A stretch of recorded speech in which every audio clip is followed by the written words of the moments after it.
Hello ladies and gentlemen, and welcome to a spotlight on Alpha Kimori, Episode 1. This is a Japanese-style turn-based RPG made by Sherman 3D, currently available on Steam, Big Fish Games, as well as their website. The Steam price is $9.99 US. The game, it's about 5 hours or so long. Really depends a lot on how you play it. The story of Alpha Kimori revolves around a mass exodus from Earth after an attack from an alien race. They abandoned Earth and came to this new world. The survivors of that attack have subsequently split into two separate factions, each believing their own little goal. In episode 1, you're primarily focused on this one that is trying to advance their technological aspect in order to retake Earth. There is quite a bit of depth in the universe that they can explore. There's a lot that can happen, a lot that could happen, a lot that has happened that they could talk about, but they really only skim the surface. I'm hoping that they go into depth in later ones.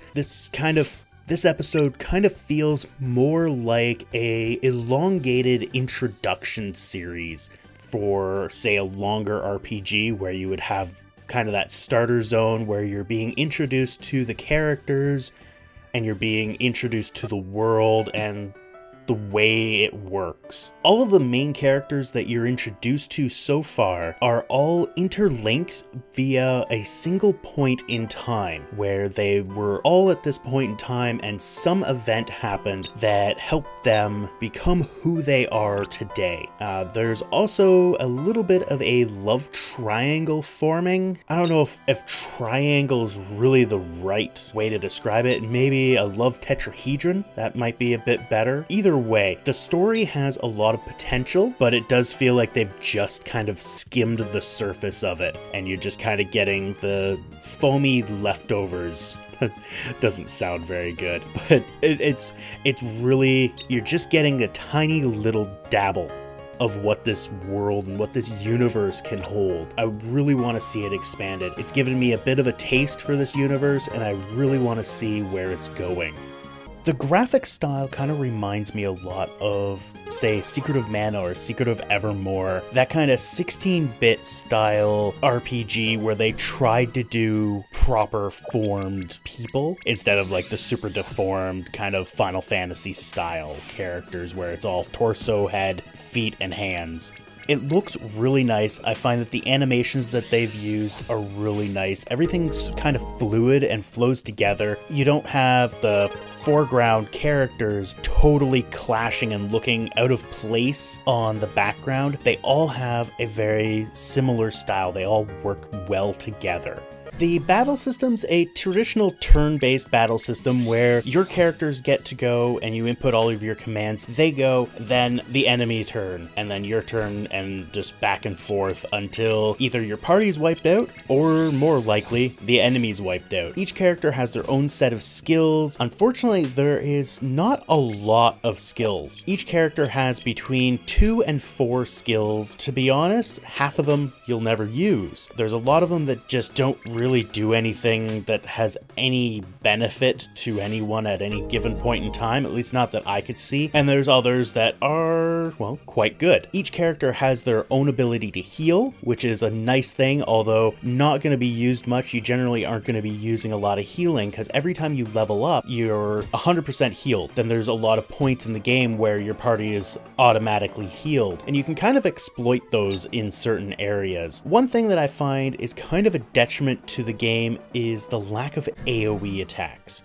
There's no AOE anything, except for some enemies. Some of the boss enemies have an AOE, and you get one AOE attack right at the end of the game, right before the final boss. I'm a big believer in AOEs, especially when dealing with garbage mobs. If I'm up against 3 or 4 mobs that I know I can take out in one shot, maybe 2 shots, having an AOE that I can blast off twice and just decimate them makes my life so much easier. You know, you just wipe them out and move on with your life.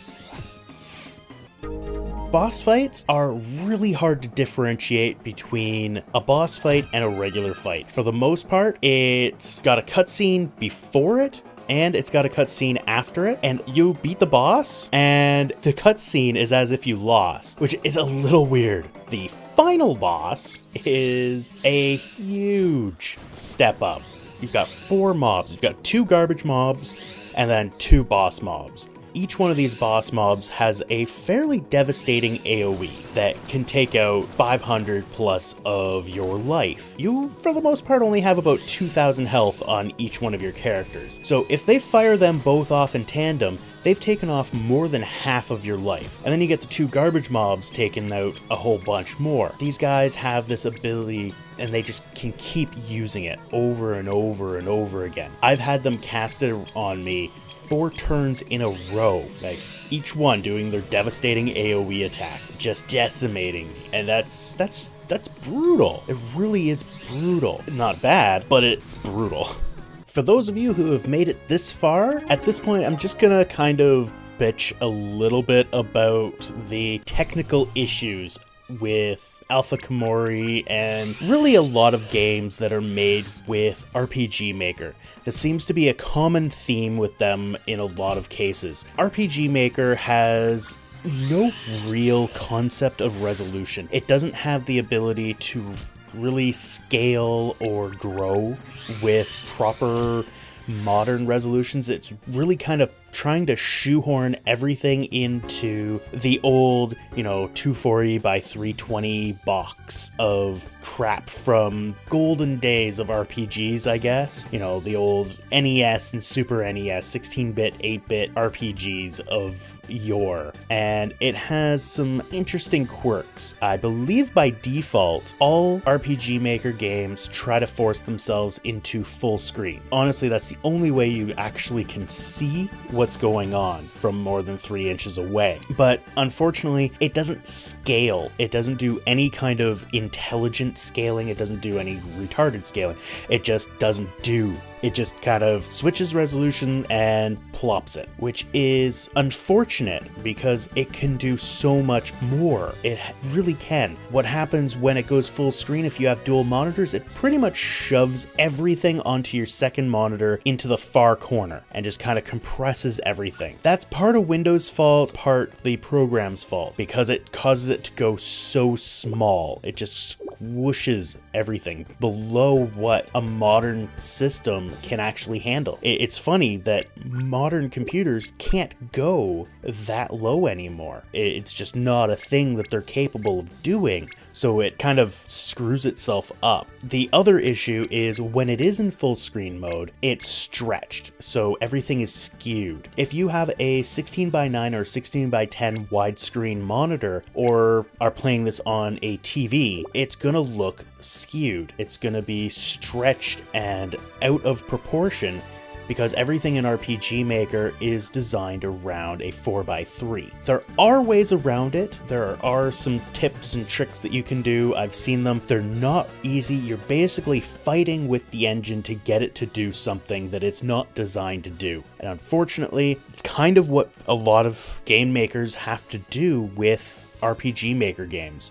Unfortunately, there's no ability with Alpha Kimori to launch it in window mode, so you have to launch it, it goes full screen, fucks everything up, then you have to bring it into window mode, fix everything. That's not really a big deal for people with just one monitor. That's not a big deal with people who don't care. For me, it's a big deal because I have things laid out. I'm kind of OCD with my desktop, so it's kind of irritating, and it's a common thing for RPG Maker games.